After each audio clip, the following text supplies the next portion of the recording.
Welcome to the Beyond Divorce, Embracing Change podcast.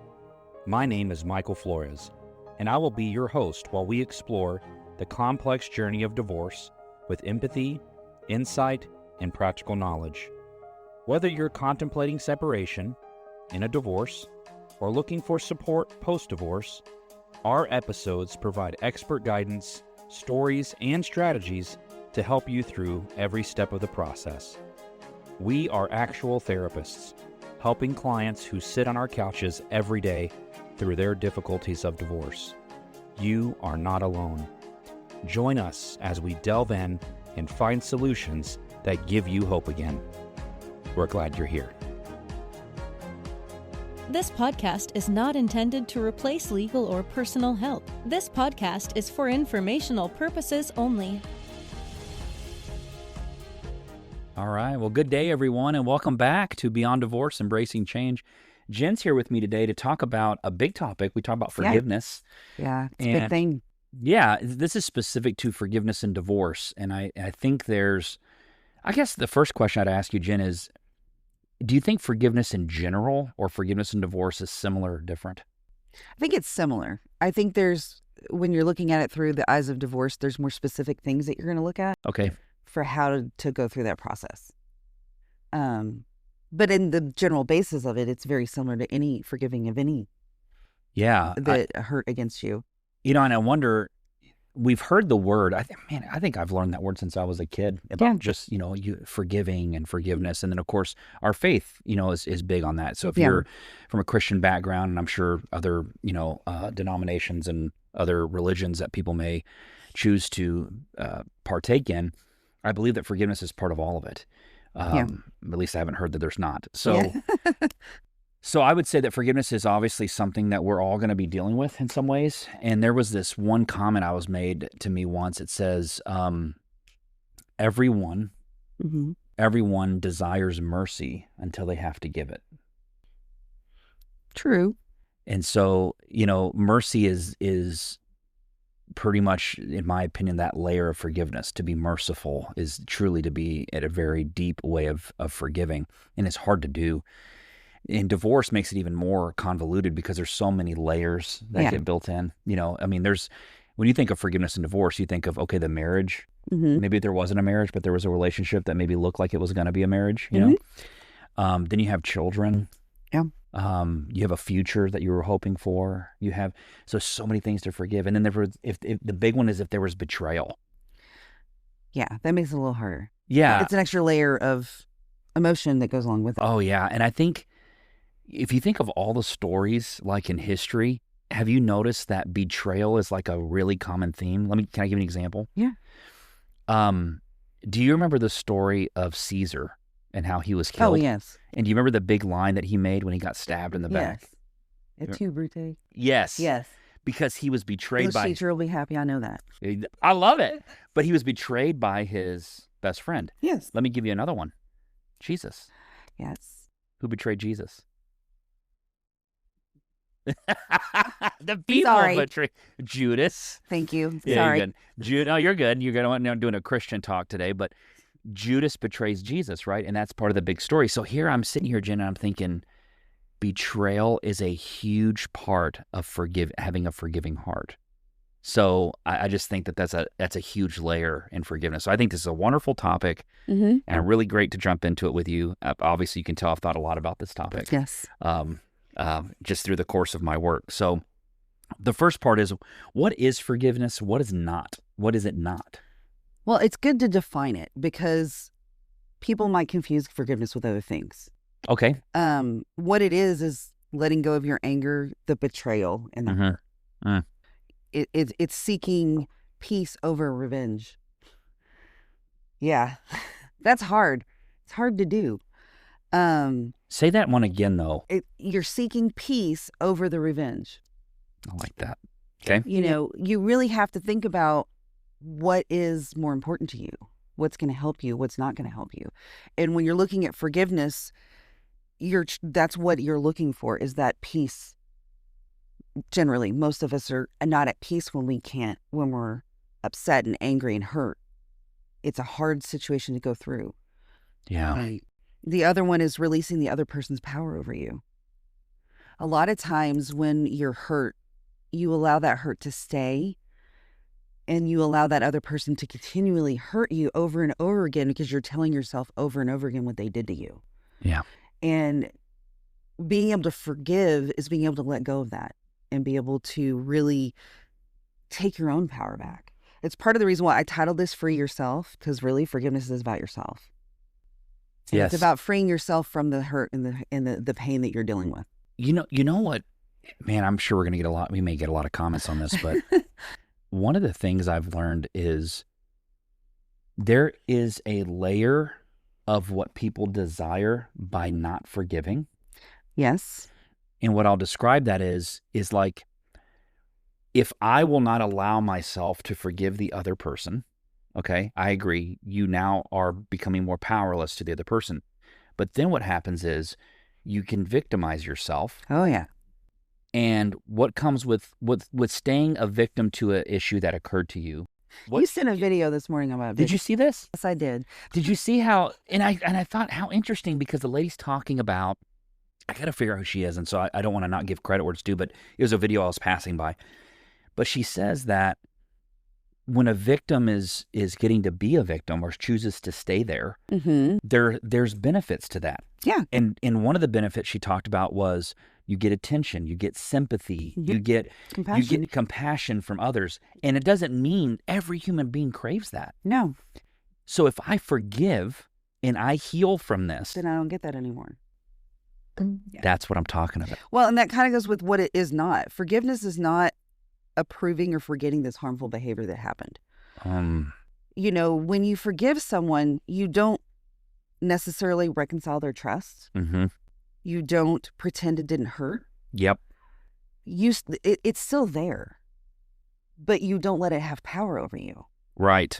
And I think that's where the shift is. When you're able to forgive, you can get back to more of who you really are and who your true person is. Yes, we're all victims of something, but whether or not we let it have a power over us and take us down is a different story. When you're dealing with divorce, it can feel that way because, oh, they're going to win. They get the kids more than I do. They win. They get all the money. I get nothing. I don't know how to do this. You get all these feelings and you're just angry and frustrated. But if you can find a way to think about what you can do with forgiveness, it can actually help you. And it kind of goes into the next little section there of why it matters. So, Go into it. You're there. yeah. Because forgiveness there's three main things of why forgiveness really matters. One is healing. Healing is something we all have to do. When something happens to you, whether it's physical, emotional, it doesn't really matter. We have to find a way to heal through that. And unfortunately, it's hard because, I mean, nobody wants to deal with the pain and the frustration of it all. I'm going to read this. There's a book, I love this book. It's called Watering the Soul. Okay. By Courtney Pepernell. And I think I said that right. Pepernell. Sorry.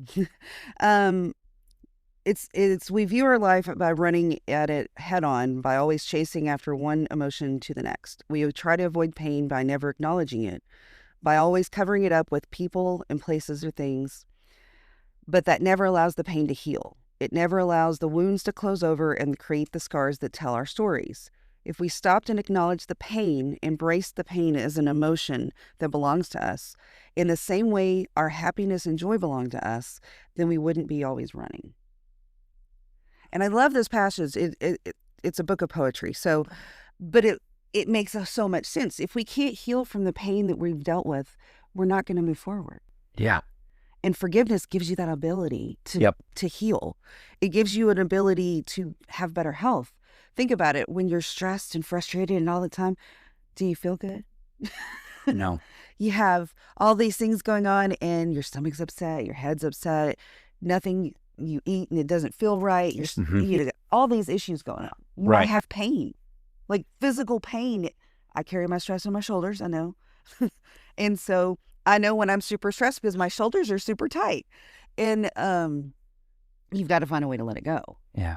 And especially another reason why it matters, especially in divorce, is co-parenting. Mm-hmm. If you can forgive your spouse for the pain that they've caused you because your child is more important, then you can co-parent better. Mm-hmm. I have a friend of mine that that's exactly what he and his ex-wife did. They really worked towards setting aside their own differences and their own issues with each other to be able to focus just on what their kid needs. Have you ever asked them how they did that? They sat down and talked about it. They forgave each other for the things that they did. What they talk about? They talk about how they were hurt by each other, or how the other person did X to them, or what? I don't know the full extent of but basically, yes. Yeah. They talk through, okay, these are the changes that you need and these are the changes that I need. Okay, what does our daughter and our son need? And they've been doing that for 12 years. Yeah, I think it's common that we see parents who want to avoid each other in our waiting rooms and our sessions. They don't want to be in the same room with each other at all. Yeah, and I think that it's a telltale sign for us that, you as parents obviously haven't healed. Well, your kid's now in the middle by default because of it. Because the kid, is halfway with one parent or another. Now, the kid may have to reject one of you to accept the other. And so parents lose the idea that when parents don't forgive, like if a parent can't get over something, I can't get over the divorce, I can't get over the cheating, the betrayal, whatever the issues, whatever may have happened. When they get stuck in that, the child is now forced to choose. Yeah, because the child has to survive the thing that you didn't heal from. You're bleeding on the person that didn't cut you. Yeah, well, and the child's the one receiving that. And what happens with the kids, and what I see with the kids that I see when that actually happens, is they are one person at mom's house and they're a different person at dad's house. Well, then when you explain that to the parent, right? Like, so if I'm the parent and I get one version of the child and you're the other parent and you get the other version of the child, well, then when we have a conversation about how the child is, we both think we're lying to the other one. Exactly. So I think you're lying because there's no way they're that way. And really, unfortunately, the kid is lying because they're not being themselves. Well, the kid is living an inauthentic life because they're trying to survive a system that y'all created for them. And that's some of the horrible things that happen as a result, I think, of being unable to or unwilling. I'll go as far as to say unwilling to. I think there's forgive. I'm gonna show something I saw too. A guy do, and I use this as an example. So this guy has these beads, right, and he uses it, and I'm gonna use just this cloth, but he says what we do in life is we don't like pain, right, like you were saying earlier, and we push away from it or avoid it. We fill it with other things. Yeah. When we push pain away because we don't want it, you know what happens over time? Well, watch. It comes back. It's coming back. Well, yeah, that's exactly. Now watch this. If we work too hard to pull things toward us that we think are, but it's right. It's the right thing. It's justice, and you pull it towards you too hard. Yeah. Watch what happens. It comes back. Well, it's not coming back. It goes away. Yes. When you pull in too hard. Mm-hmm.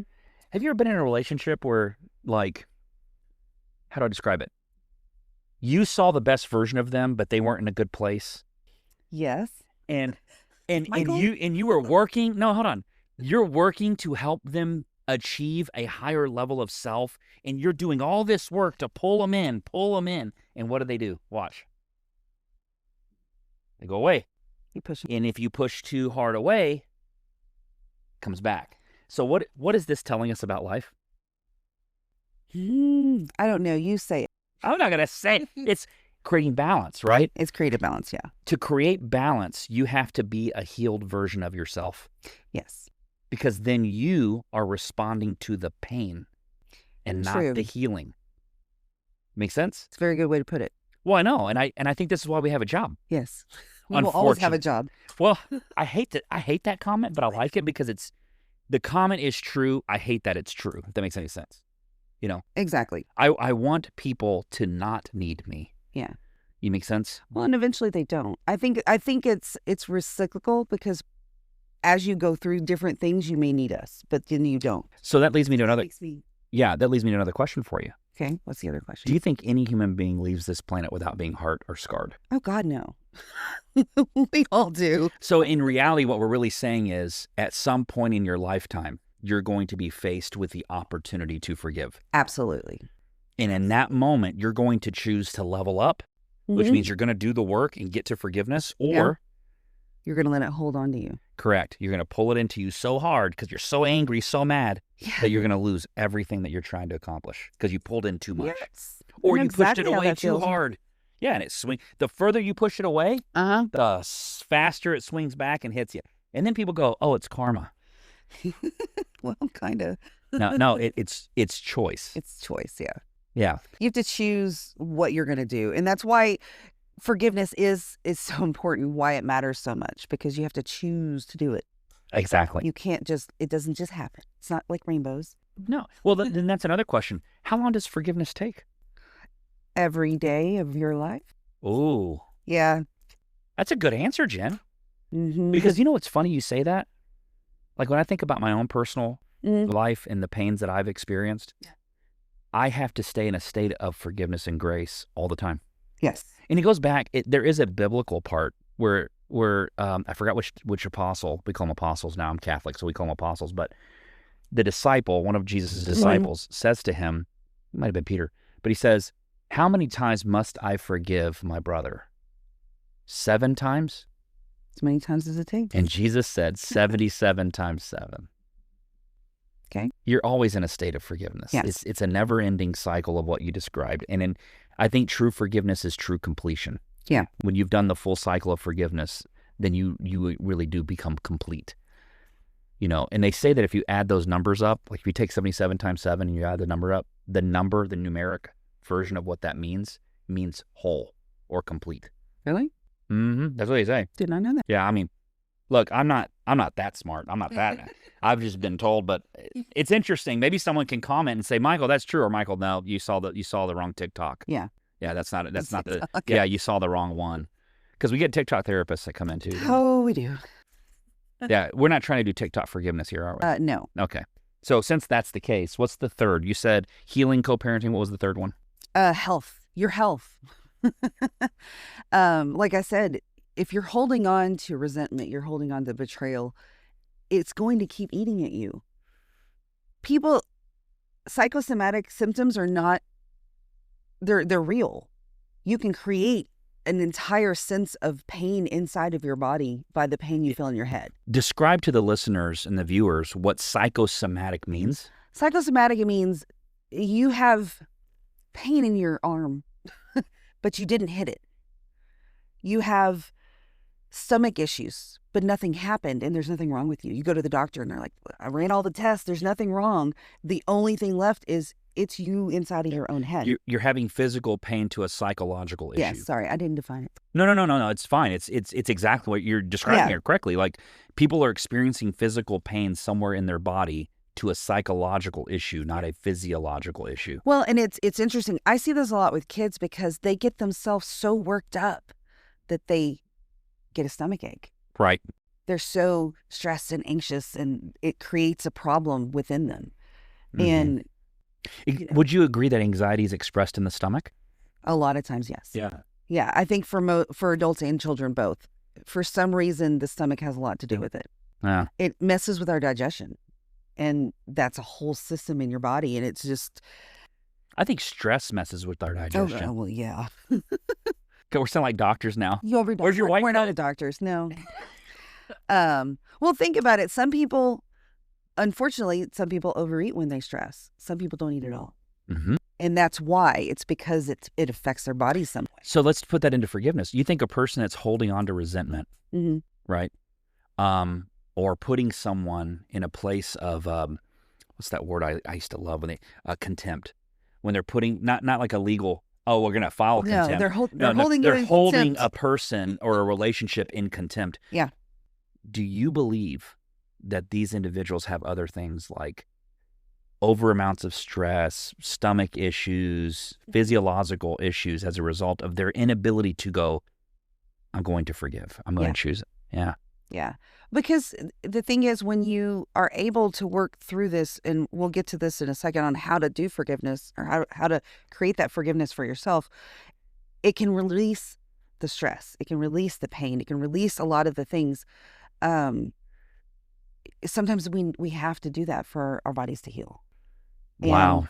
And it's interesting because you if you notice someone who's sick all the time, always have a cold or sneezing or allergies. It's kind of funny because I know Armando calls me a hippie in the office, but does he really? Oh God, yeah. I've never heard him say. I think of both Eastern and Western medicine a lot. And so if you think of it from the Eastern viewpoint of your chakras and all the things, yes, I know, it blocks things. Yeah. And if you hold on to all that, you're blocking things in your system from working properly. And when you're able to forgive, you can kind of release that and your body starts functioning better. Wow. So it's amazing how the two are very interconnected. We can be our own healers. Absolutely. I like that. Doesn't mean you don't need help though, because we all need help. Yeah, I get the feel good. Yeah, and that goes into how do we forgive somebody? Well, how do you forgive somebody? Are you asking me? Yeah. I'm going to ask you a question today. Well, I used to confuse forgiveness with letting things go. Yeah. And there was a clerical person. It was more, I don't know what, it was obviously of Christian descent. And they said that the difference between forgiveness and letting go is when you think of the word forgive, right? To forgive is to forego, which means I'm going to go back to where we were before this ever happened. So I'll give you an example. Let's say you and I have a phenomenal friendship. Yeah. I'm not saying we don't. Okay, we have a phenomenal friendship. And something happens and maybe I feel betrayed or you feel betrayed, but something breaks this relationship. Yeah. When I make the choice to forgive you, I'm making the choice to go back to where we were before that thing ever occurred. That's what real forgiveness is. It is true mercy. It's the complete to forego what occurred. That's what this is. This is how he describes it. Letting go is saying, I don't wish any harm on you. I don't want anything bad for you. Yeah. But I don't want the relationship anymore either. I don't want to continue it. So you let it be. Okay. When a person has forgiven someone, what I think happens is the emotions that they feel when they're in the state of unforgiveness or that I haven't forgiven. Yeah. They have all these emotions that they feel. Like they have like a visceral reaction. Like I can sense something in my body. Like I see them in the waiting room. I'm like, oh, yeah. When you've forgiven someone, you can be in the room. Oh yeah. You can talk. Now you have no issue. You may not go have lunch together and stuff, but exactly. There's no longer an emotional response. Yeah. So how does it work? I think the way you do this is you have to ask yourself. The question is, if I hear the person's name, if I see a picture of them, and I'm still having an emotional reaction, there's something I've not let go. I have not done the work. I'm not done. My friend told me that the other day. He said to me, he's like, well, I thought I was your friend. You are my friend, but another friend of mine actually literally said to me the other day, if it's still bothering you to the point that you're getting upset, then you haven't healed. And I was like, well, fine then. Well, we need little markers along the way to help us understand where we are in the process? Yeah. And I think that's one good way to do that with forgiveness.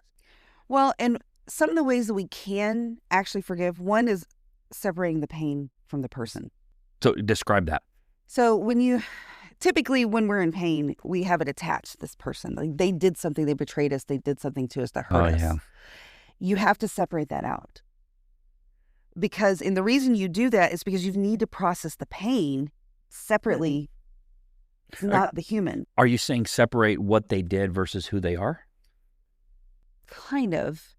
Yeah, I guess that is a way to think about it. I don't know. Well, because you're separating the actual pain. What happened? It happened to you, but how did it happen? And okay. I'm losing my train of thought on that. No. We're not losing a train of thought. We're in a thought. We're in a thought and it's not complete. We're talking through it. Yeah. And so I ask hard questions. I apologize. It's okay. No, what I'm saying is it's hard to separate a person's actions from who they are. It's like what they do. I guess the question is what someone does define who they are? Not necessarily. Okay. I think that's where it's tricky because correct. One of the issues is when we're hurt and we're angry, we typically do things we wouldn't normally do. And that is something to think about. You don't necessarily need to know why someone did something, but you being able to separate that person. Yeah. Okay, yes, my spouse cheated on me. They hurt me. they took advantage and they betrayed me. However, I'm over here. Yeah. I feel that pain, but this person is still the father or the mother of my child. So to answer a question of how do you forgive, is you have to remember one thing about human beings, is that human beings behave based on a faith or a fear. True. Yeah, usually. So when someone's behaving in a way that seems off to you or odd or it feels betrayal or whatever, they may have done that with the intent, but the intent may have been not to harm you. It may have been something within them. Correct. Make sense? Yeah. Like, go ahead. Well, actually, it makes me think about this because a lot of times when we do things that we kind of know we shouldn't do, and we betray someone, we know we did it. Yes. We feel shame, and then we take that shame out on other people versus dealing with it ourselves.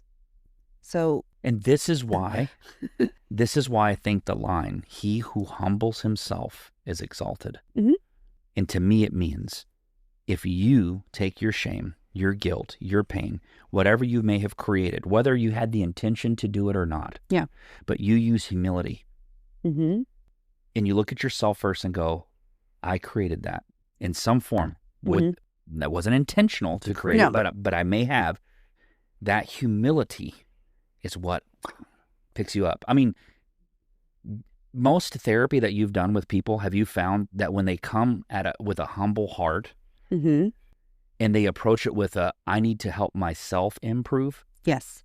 Do you find that therapy is done faster or slower? Oh, totally faster.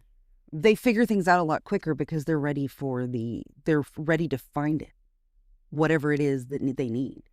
And I think it's funny, and I want to clarify one thing about therapy. We don't give them answers.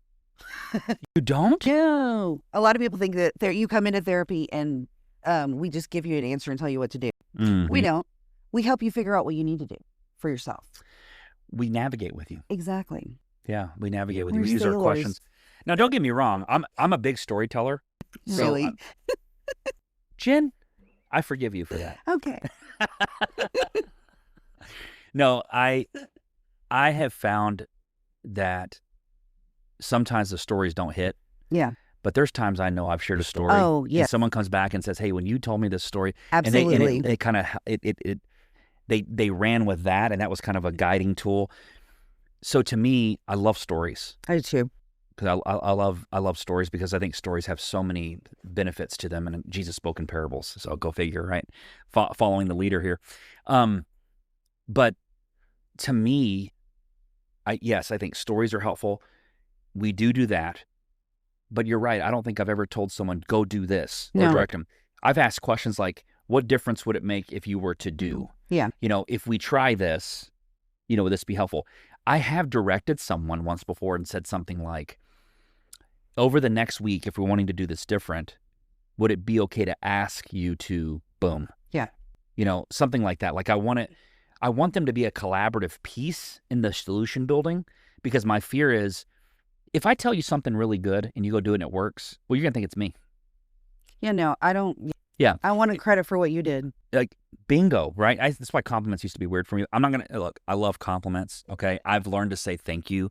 But what I used to do when people would come in and say, Michael, you've been so helpful, whatever, I would say things like, oh, you did the work, you're too kind. And that would hurt them. Yeah. And I wouldn't mean to.